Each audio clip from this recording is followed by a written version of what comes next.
Hello everyone. तो आप लोग ने मेरा पहला वीडियो देखा था जिसमें मैंने अपना कंसर्न शो किया था क्लाइमेट चेंज के ऊपर। और इस वीडियो में मैं ये बताना चाहती हूँ कि क्लाइमेट चेंज होता क्या है, क्योंकि क्लाइमेट चेंज ऐसी चीज़ है जिसका प्रभाव या इम्पैक्ट हम सभी को पड़ेगा और इसलिए इसकी जानकारी हम सभी को होना ज़रूरी है। जितने ज़्यादा लोग इसके बारे में जानकार होंगे, अपडेटेड होंगे, उतने ज़्यादा जल्दी इसके बारे में अच्छे स्टेप्स लिए जा सकते हैं, उतना ज़्यादा हम इसमें कंट्रीब्यूट कर सकते हैं क्लाइमेट चेंज को रिड्यूस करने में। तो सबसे पहले ही बात, क्लाइमेट चेंज को बोलते क्या हैं? हिंदी में बोलते हैं इसको जलवायु परिवर्तन। जल और वायु में जो हमारा परिवर्तन आता है, और एक ऐसी चीज़ है जो होगी ही। क्लाइमेट चेंज ऐसा नहीं है कि नहीं होगा, वो होगा, लेकिन जो चीज़ 100 साल में होनी चाहिए थी वो एक दिन में हो रही है। जो चीज़ 1000 सालों में होनी चाहिए थी वो 10 सालों में हो रही है। हम जो इंसान हैं, हमने इस क्लाइमेट जलवायु परिवर्तन को बहुत ही स्पीड अप कर दिया है। जैसा कि इस तरीके से मान लो, जैसे कि आप हैं और आपको अगले 50 साल में आप अगर बूढ़े हो जाएंगे, तो उसकी जगह 50 सालों की जगह आप कल ही सो के उठें और आप बूढ़े हो गए।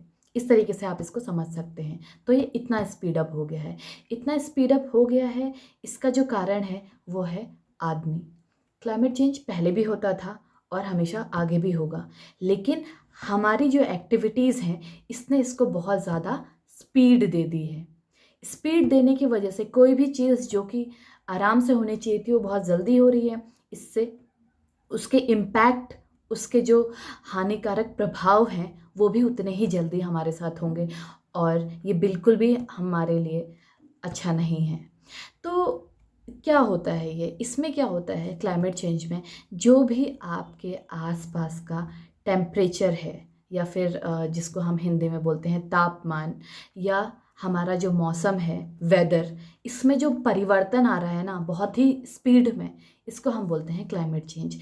अब इसके जो बहुत सारे कारण होते हैं, इसके बहुत सारे कारण हैं, जिसमें से कि सबसे ज़्यादा जो मेन कारण है वो है आदमियों के द्वारा प्रयोग करे की जाने वाली बहुत सारी चीज़ें, या फिर हम लोग की जितनी भी डिमांड्स है उसको फुलफ़िल करने में जितनी भी एनर्जी प्रोडक्शन होता है, या फिर हमारी जो डेली नीड्स हैं, हम हमारे खाने से लेके, पहनने से लेके, रहने से लेके, गाड़ी चलाने तक, हर एक चीज़ जो हम अपना यूज़ कर रहे हैं आज के टाइम पे, उसको बनाने की प्रोसेस में जो भी चीज़ें इस्तेमाल होती हैं वो हमारे क्लाइमेट चेंज को इंड्यूस कर रही हैं, बढ़ा रही हैं।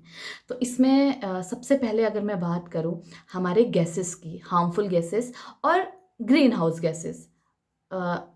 तो ग्रीन हाउस गैसेस जैसे कि कार्बन डाइऑक्साइड की अगर मैं सबसे इम्पॉर्टेंट, कार्बन डाइऑक्साइड, मीथेन जिसको CH4 बोला जाता है, तो और नाइट्रस ऑक्साइड, और बहुत सारी ग्रीन हाउस गैसेस हैं। ये कुछ महत्वपूर्ण जो मैंने अभी आपके सामने बोली हैं।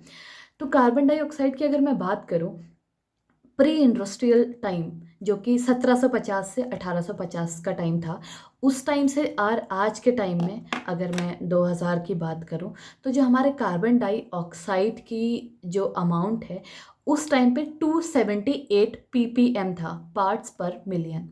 इस तरीके से हम गैसेस को नापते हैं, और आज के टाइम पे 400 पार्ट्स पर मिलियन है, और अभी रिसेंट डेटा तो इस पे आया ही नहीं है। तो इतना तो कार्बन डाइऑक्साइड बढ़ गया है हमारा। ठीक है, ये सिर्फ एक चीज़ की बात हो रही है, और ऐसी बहुत सारी गैसेस हैं, बहुत सारी चीज़ें हैं जिसका अमाउंट कंजम्पशन का और उसका रिलीज़ होने का बढ़ गया है।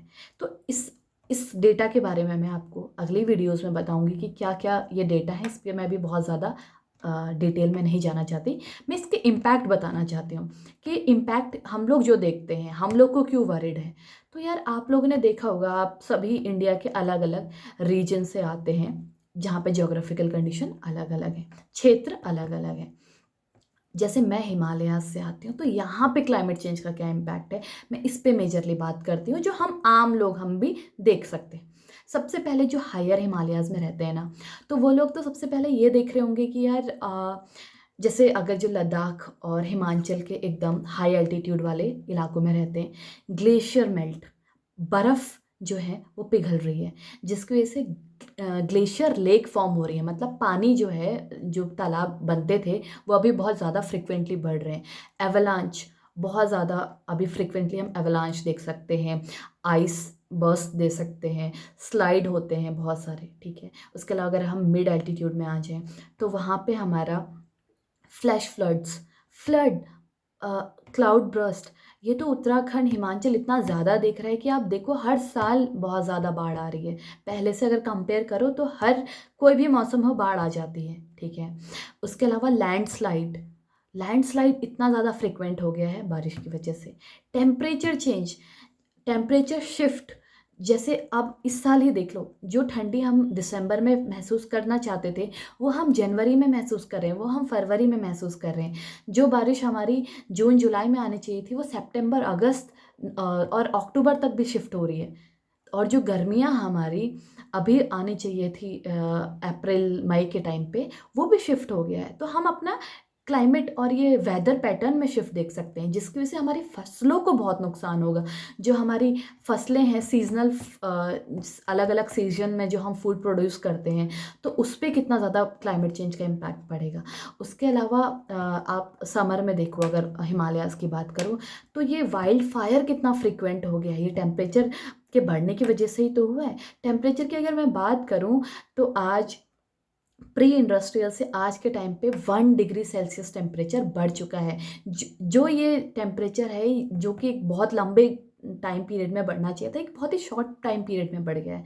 उसके अलावा ड्रॉट की बात करें तो जो सूखा पड़ने का इवेंट है जो पहले होता था, अभी बहुत ज़्यादा स्पीड में, बहुत ज़्यादा, जो इलाके सूखे थे वो और ज़्यादा सूखने लगे हैं। जो इलाकों में बरसात होती थी वहाँ बहुत ज़्यादा बरसात होने लगी है। तो ये सब है हमारे क्लाइमेट चेंज के इम्पैक्ट। और उसके अलावा आप देखोगे कि इन्वेजिव स्पीसीज़ का भी इन्वेजिव स्पीसीज़ होती हैं, जो दूसरी जगह में जो स्पीसीज़ होती थी वो आज आपके इलाके में आके भी वो बहुत ज़्यादा फैल रही हैं, बहुत ज़्यादा बीमारियां फैल रही हैं।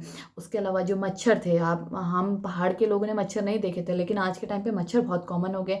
तो ये सब चीज़ें अलग अलग रीजन अलग अलग तरीके से कंप्लेन कर रहा है। उसके अलावा सी लेवल राइज, जो समुद्र है, जो समुद्र कोस्टल एरियाज़ में जो लोग रहते हैं वो महसूस कर सकते हैं, सबसे ज़्यादा तो वही सफ़र कर रहे हैं। जो समुद्र का पानी का जो लेवल है वो बहुत फ्रिक्वेंटली बढ़ रहा है, तो उन लोगों का तो वो तो अपना सीधा घर लूज़ करते हैं, वो तो सामने सामने फेस कर रहे हैं इस चीज़ को। और अगर हम इस चीज़ के बारे में इस तरीके से नेग्लिजेंस या फिर इस तरीके से हम इसको इग्नोर करते रहेंगे तो हम बहुत ज़्यादा सफ़र करेंगे। और अभी हम एकदम सडनली इम्पैक्ट नहीं महसूस कर रहे हैं, लेकिन आप देखना अगले 30-40 सालों में हम इसको बहुत ज़्यादा सफ़र करेंगे। पानी की शॉर्टेज होगी, हमारी जो दिनचर्या में इस चीज़ का इम्पैक्ट देखने को मिलेगा।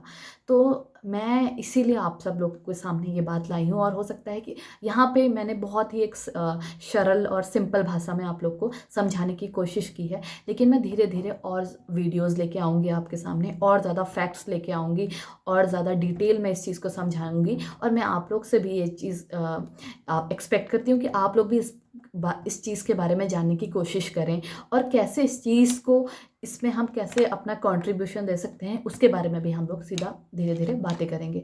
और आप लोग भी इसके बारे में कंसर्न रहें, इसको शेयर करें और अपनी नॉलेज को बढ़ाएं। Thank you.